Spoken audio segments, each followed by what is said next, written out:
So I said, I need to sell the bike first, but once that's sold, yes, I'm very interested in buying one of your vehicles because you're nice people and wanted to sell me something, unlike GM and Ford, who I don't know how they make money if they don't want to sell people things.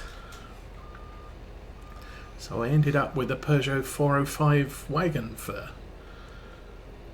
5 years, leased it for 3, paid it off with lump sum payoff, and then left the country a few years after that. And the reason I had to buy it was I'd agreed for, I think it was 12,000 miles a year, which at my current job at that time wasn't a problem, but then I quit my job and went contract freelance and ended up putting about 6,000 miles a month on the car. And there's a huge penalty for going over mileage, and I was at something like 60,000 miles on a 30,000 or 36,000 mile lease, and so I would have been looking at something like £5,000 penalty, and the residual was 7. So to give the car back and walk away, I would have had to find £5,000. To buy the vehicle, I just had to find 2,000 more than that. So that was an easy thing, which is why I bought the vehicle. In America, I got here, I think the first car I leased was a Subaru Impreza 2000. So it was the really old style with the with the sort of teardrop lights and only 2 doors, which I liked that model. The next model they released sort of had VW bug headlights with 4 doors, and I didn't really want a 4-door car, so I didn't bother replacing the Subaru with another Subaru. But I decided, my dad had an Audi, and I decided I'd like to take a look at the Audis. So I went to the Audi dealer and said, I'm interested in looking at Audis, and they said, well, that's nice, go away. Okay then. And obviously in America, all the car dealerships are on the same block, so walked around a bit, got to the Saab dealer, ended up leasing a Saab because they were nice people and wanted to lease vehicles to people. And the lease came up at the end, or at the end of that lease, I went to a different Audi dealer and was once again treated like dirt. So it's like, fine, I'm never going to own an Audi. You people are obnoxious salesmen who don't know how to make customers, and I'm surprised your dealership is still in business. I think the third time I got to renewal point, I did take a look at a BMW 3 Series, but ended up, I've stuck with the Saab ever since, and I've still got my 2009 Saab, all paid for. Needs the brakes looked at, but really it's not had any issues. Apart from the known one of, what is it? When it gets to 100,000 miles, the 2007 to 2009 models, when they got to about 100,000 miles, the valves were like hammered flat and leaking, so you couldn't keep compression up in the engine, so you lost a lot of power. And obviously by that point GM had got rid of the Saab name, and I've got a European car service technician. He used to be a Mercedes dealer, or he used to be a Mercedes technician when there was a Mercedes dealer in town, and when the Mercedes closed down, he just went and set up a repair shop, and all the people who owned a Mercedes came to see him because they knew him. But he does all European cars. He does all cars, but he advertises that he specialises in European vehicles. So I always take my Saab to him, and he diagnosed it, and he said, "Oh, you've lost compression. We're going to have to replace the engine. Can't get new engines because nobody makes them anymore. But maybe we can find one at a scrapyard." And I went home and I did some research, and it's like, if you own this year of vehicle and it's at 100,000 miles, chances are the valves, all 16 valves, need replacing.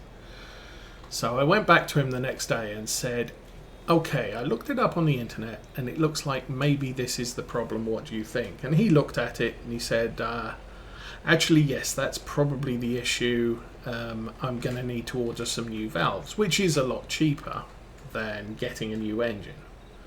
Still very expensive. So he looked around, and I think we eventually got valves for a Saab from somewhere like Poland or the Czech Republic. So it took a while for them to be shipped out to us, and they're a lot tougher steel than the valves that GM used on a high performance sedan. They thought they could get away with using the valves they use on their entry level 4-cylinder not Equinox, can't remember what the vehicle was, but it was a standard run of the mill normal, and I'm running a high performance sedan. Guess what? Your valves are not good enough for that long term. And everybody, you read all the reports from Saab dealers around 2012, 2013, or not dealers, owners. They were all saying, about 100,000 miles, you're going to have to replace the valves. And it's give or take. If you live in Canada and the ambient temperature is generally fairly low, you could probably make 120, 130,000 miles. And if you live in Florida, you'd be lucky to make 80 because of the humidity and the temperatures down there.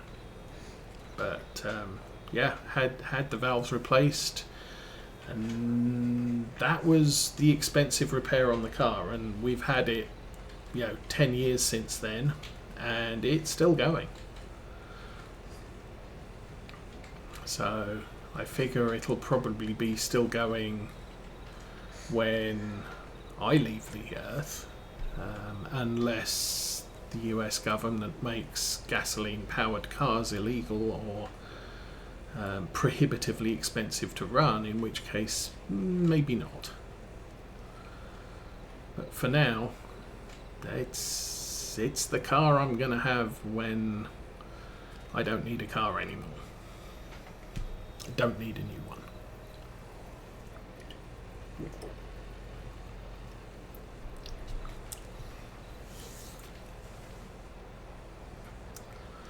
I could do with a truck, so I'm getting on with the model railway, the track base railway, or the road bed for the track,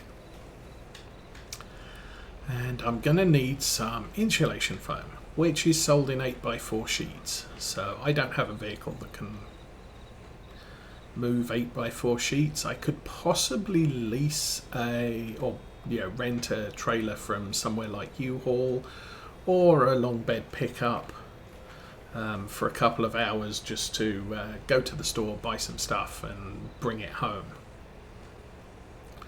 I did look up getting it delivered.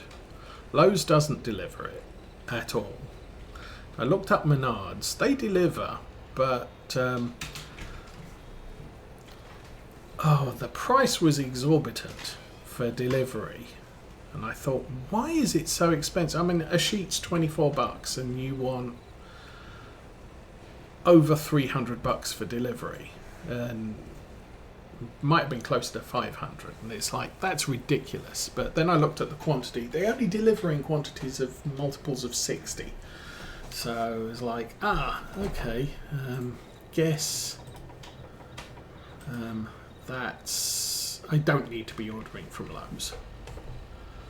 Okay, where am I? We are going to turn right, head through the bales, and somewhere here to the left of the tree.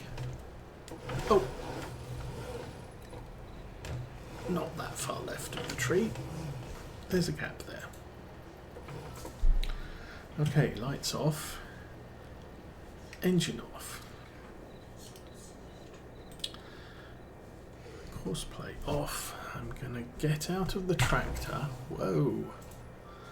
And then I'm going to get in Kubota. And I'm going to get out of that. No, we're going to get out of that. We're going to walk over here because it's 6:30 and way too dark. And let's have a look at weather.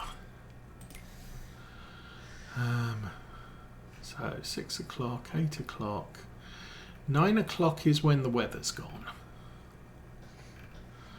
And 2 o'clock in the afternoon is where the weather comes back. So 1, 2, 3. So we've got about an hour and 40 minutes of no weather. That actually works out quite reasonable. So let me... I can sleep till 9. Do I want to sleep till 9? Yes.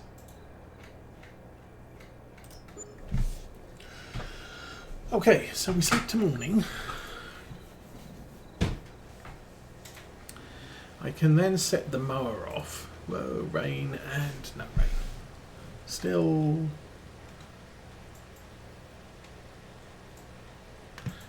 sort of raining. The rain should be dissipating now. Let's have a look at the old cows. The cows have slurry, straw, food, health, animals. Okay, that's all good. Still raining. Let's take a look at the weather report. Okay, the rain should be dying down.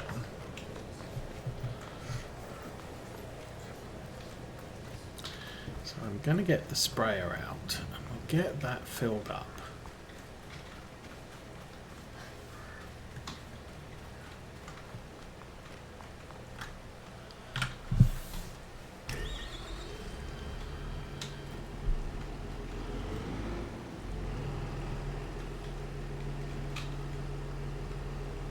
Oh, actually,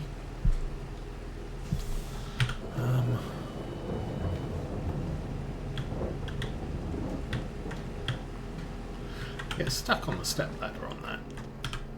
Let's give it a quick once over.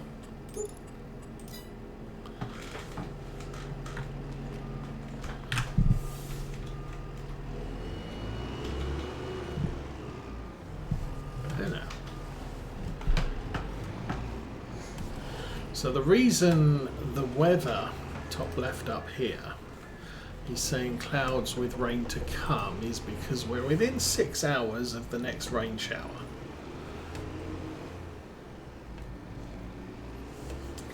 Got a crate of honey. Got lots of honey. Don't know how much honey we need at the bakery.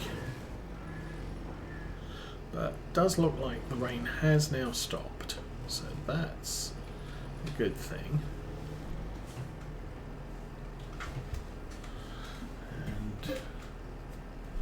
Fertilizer, indeed. Let's go find the mower. You're not the mower, but it's a quick walk to the mower, so we'll do the quick walk.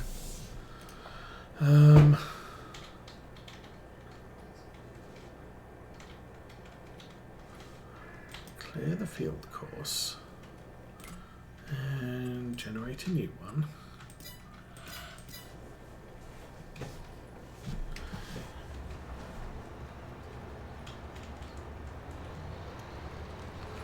So this will not take that long. to get the job done. But this may be the last time we cut this field. I may just concrete over it, and it can be our new yard extension. And go. Copy that, and I want to jump out and run over here. I'm not going to set this off yet, but I do want the course loaded.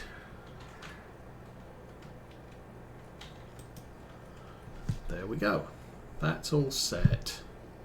Don't have to worry about him for a while. I do have to worry about the weather. So let's find the other thing. Come on. That thing. Can I turn on the crop sensors? Change blah blah blah blah blah blah blah.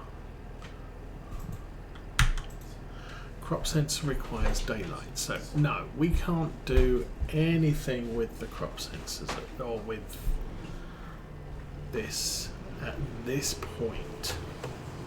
I could just go out and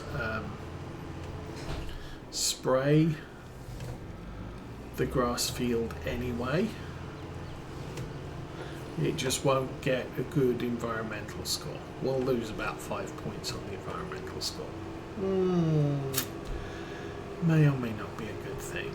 Oh, it's going to tell me that until it's light enough. So yeah, this time of year is not the greatest.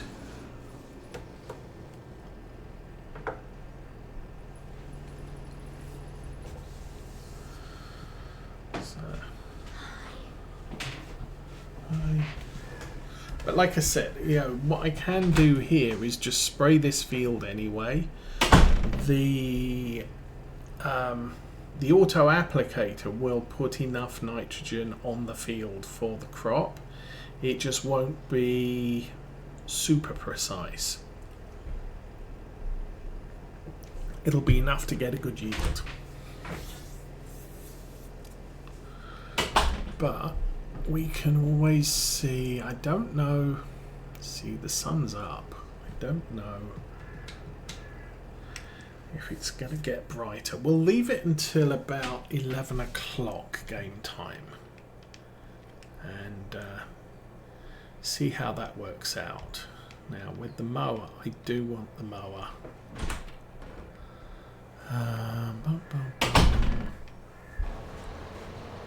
I do want the mower off the field before I decide to get the baler on, because now it's on the headlands, the baler's going to turn around, it's going to get in the way. What else do I want to check here? I wanted to check, things. I don't even know. Oh, right, the X9. That was the last thing we saw. So we have one of those. Yeah. Tele-truck electric. We can now get electric tele-trucks. A thing. A low-power tractor. A skid steer rock smasher. No loader. And a Series 7. Not really big enough. And we still have 200,000. Now, there's a thought. Oh, we are zoomed out. We can zoom out quite a long way here. Right. No, I'm on the wrong. That one. Farmland. Plus 10. Plus 20. Eek. The trees are meh. Oh, that's on a good discount. But then in theory, I'd probably want to combine all of those fields with that. More importantly, that field is double the price. No. That field is also double the price. I'm not seeing much in the way of good fields to buy right this instant. These are pretty small, but consistently priced. 87, 54, 130. So you could buy those for 3. Wouldn't be combining them with 110, but they would be a nice block of land. I don't know. That's a good dirt. That's good dirt too.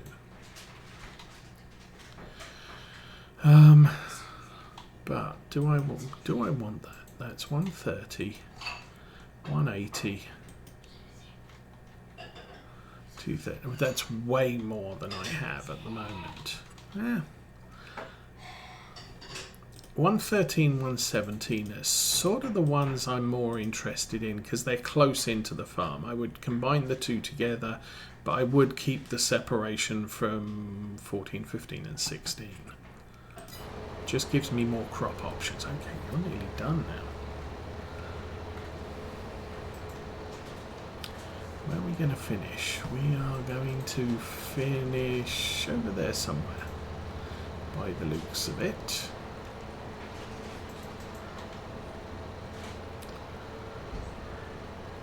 Now the other thing I can look at here, if I turn this field into a yard extension, I could plough those other 3 fields into one, and that would be a good good size shape. Okay. So take this over to the big field. We'll get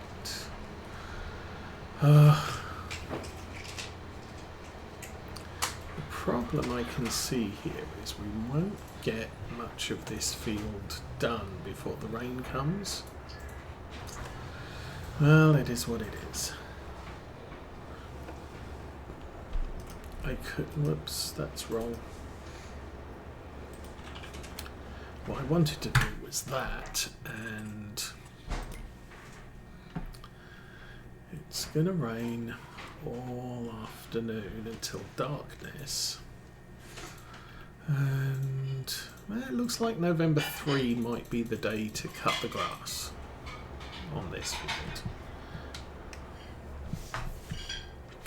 Let me set the baler up for a moment, and I'll give that a thought.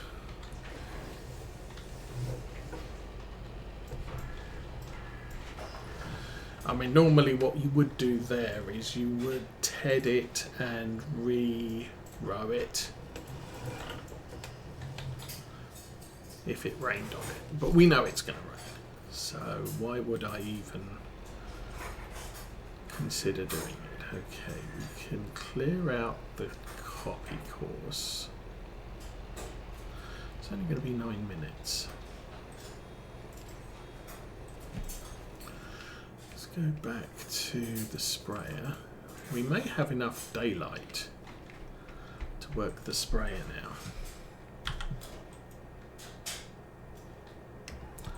Okay, that looks good.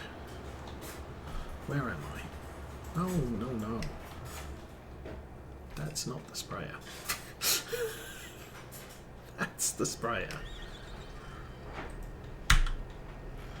Crop sensor requires daylight still.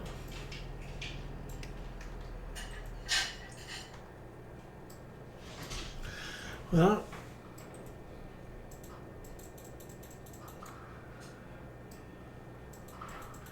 I think we'll leave it till about 11 o'clock. I'm going to mow. Set the mower off anyway. When it starts raining, we'll stop cutting the grass.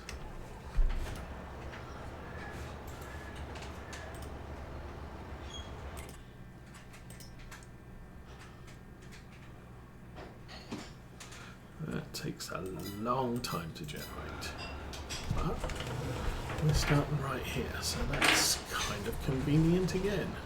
probably means I have no idea where we're stopping. Okay.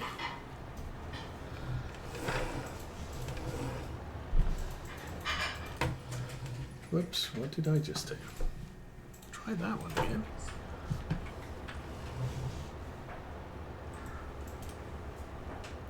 There now, that's better. And go. And I can probably copy that course too. So, baler has 6 minutes to run. Mower has 1 hour and 6 minutes to run.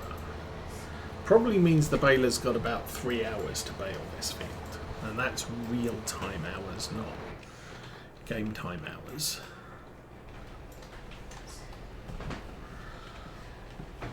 So we'll let this... really hasn't made a good headway yet. How's maintenance? Maintenance is baler. That's okay. I did look at the stores, the equipment sales, so we did that. Cows are happy,